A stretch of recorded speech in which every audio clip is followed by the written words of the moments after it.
Bom dia, quinto ano! Tudo bem com vocês? Vocês estão se cuidando?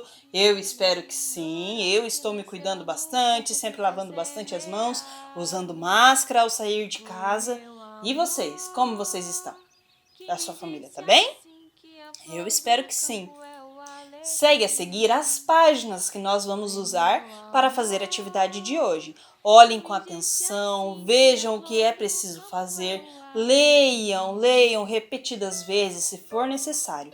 Não se esqueçam de ler, tá bom? Às vezes vocês me mandam pergunta só faltando a leitura, não tem problema me mandar perguntas, pode perguntar, a prof está à disposição, mas sempre tentam ler, tá? Ler faz bem, ajuda você a melhorar a sua interpretação e assim escrever de forma mais clara tudo que você for fazer, tá bom? Que me disse assim que a flor do campo é o alecrim. Foi meu amor que me disse assim que a flor do campo é o alecrim.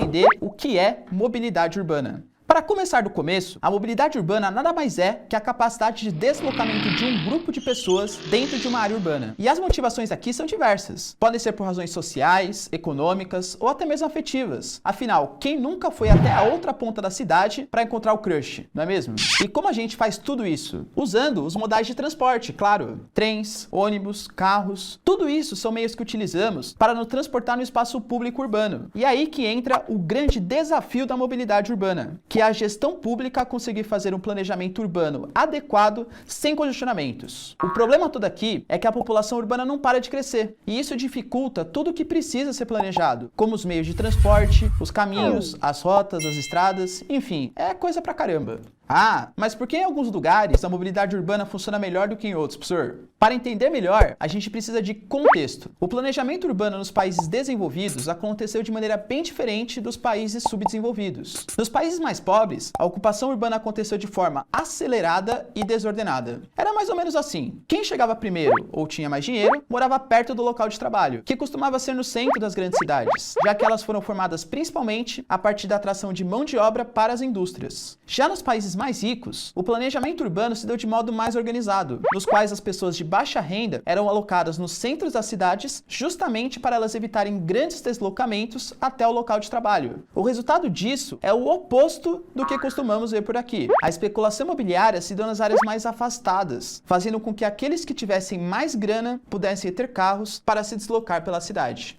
Mas não se engane, achando que tudo estaria resolvido se fosse dessa forma em todos os lugares, ó pequeno gafanhoto. O carro é um produto símbolo da ideologia do capitalismo pós-Guerra Fria. E o forte estímulo que se tem hoje em dia para a população comprar o seu veículo particular é o principal problema da mobilidade urbana atualmente. E olha que essa conta nem é tão difícil assim de fazer, hein? Você paga caro por um carro que transporta 5 pessoas, mas que muitas vezes só terá um passageiro e mal vai sair do lugar, com tanto congestionamento, principalmente na hora do rush. Por outro lado, você tem outros meios de transporte, tanto rodoviários quanto ferroviários, como ônibus, metrôs e trens, que deslocam a mesma quantidade de pessoas ocupando bem menos espaço.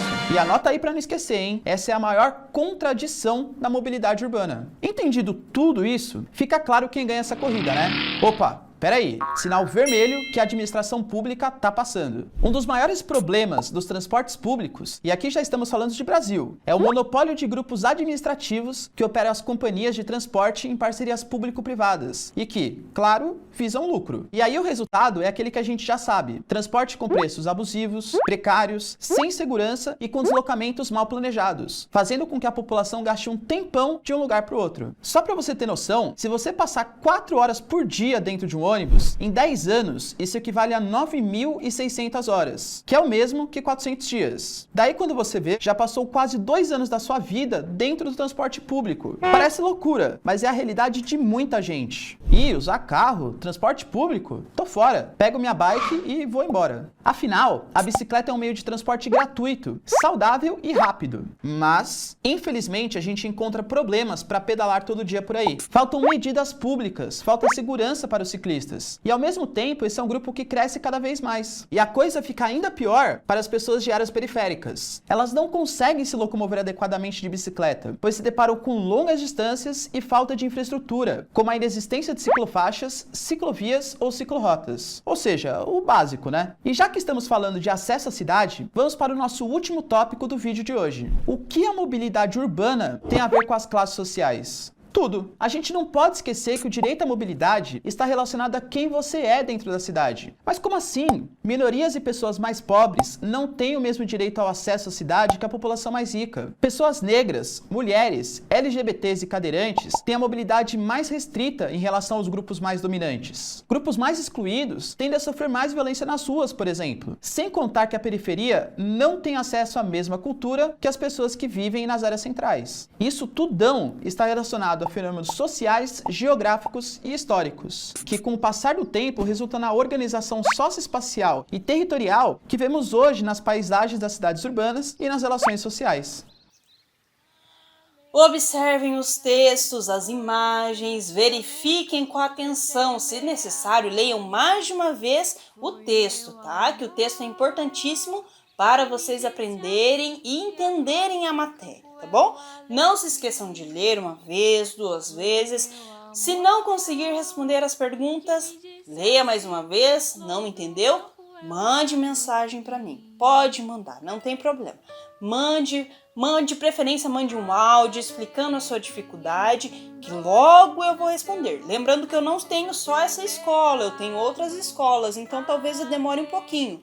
Mas a sua dúvida será respondida, tá bom? Mande mensagem para a prof adora receber mensagem de vocês e não se preocupe, vocês vão conseguir, tá bom? Fiquem com Deus e não se esqueçam que as nossas aulas são na segunda e na quarta. Boa semana, fiquem com Deus, se cuidem, usem máscara, lavem as mãos e façam as atividades. Tchau, tchau!